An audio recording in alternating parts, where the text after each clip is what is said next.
I was asked recently an interesting question. Is it a blessing or a curse to be contemplative, to be a thinker?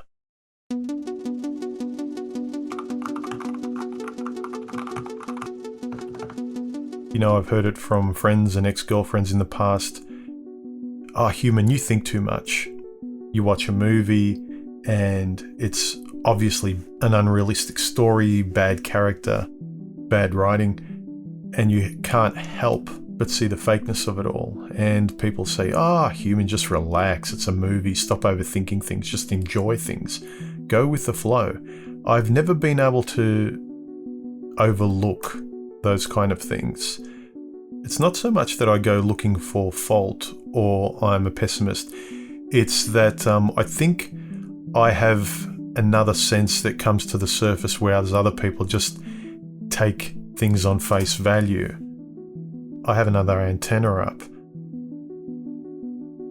Being intellectually curious is a creative release, sure, but since it's also a precursor to practical application in life, it's also a very alluring release, to me anyway, since contemplation precedes acting on your reality, and action comes right after thinking. So you decide afterwards. The intellectual part beforehand, the thinking or the overthinking or the analysis, implies something tactile is coming soon, right afterwards, potentially anyway. So while I'm thinking, I'm also planning on touching and feeling and acting and living. I think this is a gap between myself and other kinds of philosophically disinterested people in life. I want to try things. I like planning. I like analysis before action or application. I like philosophy and thus ethics before application. I find that interesting. It's not just talk, it's not just idea. I like to see the physical form once thinking is potentially materialized. So thinking for me is almost like the entree before the meal.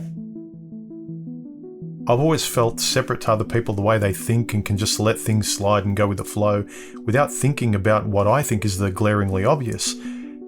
Often I think most people are forever describing Christmas in December, never opening presents, never tearing the wrapping paper apart. And I try to tear the wrapping paper apart daily and weekly if I can. I'm impatient that way. Filming, writing, tinkering, speaking up in these videos and in public when really interesting conversations come up, I don't feel like I should subdue or hide myself. I think it's an experience and an opportunity to sort of exist in life through speaking and interacting with other people.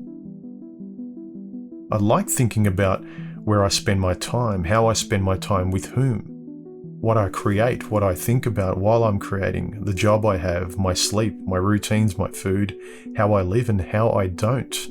Even this public moral stance I'm making to you about who I am and what I do makes me feel alive. It makes the ethical application after I speak and after I say this to you a necessity almost. It makes avoiding acting irritating or almost embarrassing to myself. Put another way, you have to back up what you proudly and publicly proclaim. You've put it out there, so now act on it. You can't hide. You can't lie to yourself, get lazy, and then do nothing. So is it a blessing or a curse to be an overthinker, to be intellectually curious, to be contemplative, to be philosophical? Well, it's a curse romantically because there's almost no women that you can have these kinds of deep discussions with. And they don't have to be academically deep, but just philosophically interested.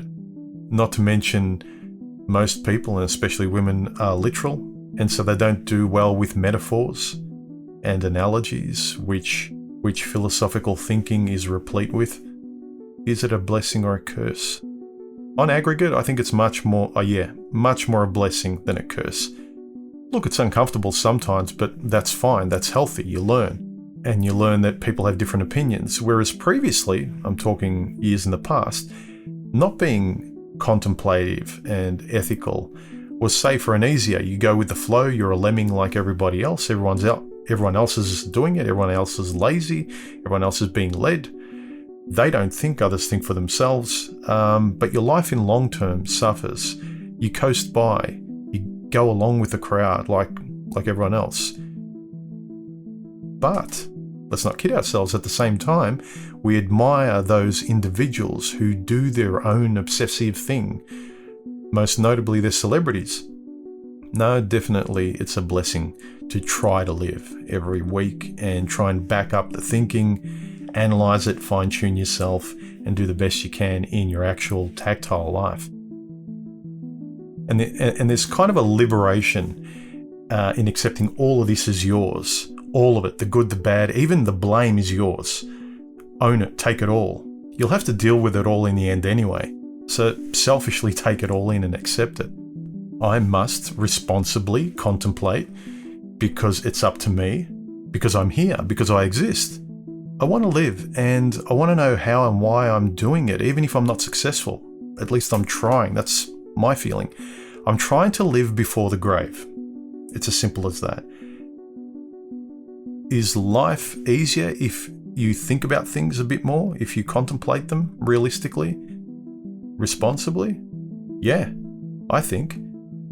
Sometimes it's not by much, but other times it's liberating beyond words to have thought beforehand, to know that you've controlled what comes afterwards. And on the rare occasion, it not only matches what you planned and what you thought would come, but actually sometimes it exceeds it. And it would only have come by you thinking. Ask a man who casually didn't think much about who he married or who he had kids with. Ask him if he could do things differently, whether he'd think a little bit more and make different choices and be a little bit more contemplative.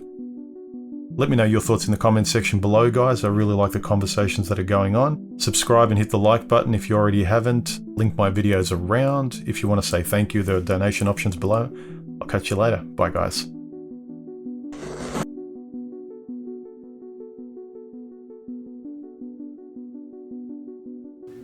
White, grey. White, grey.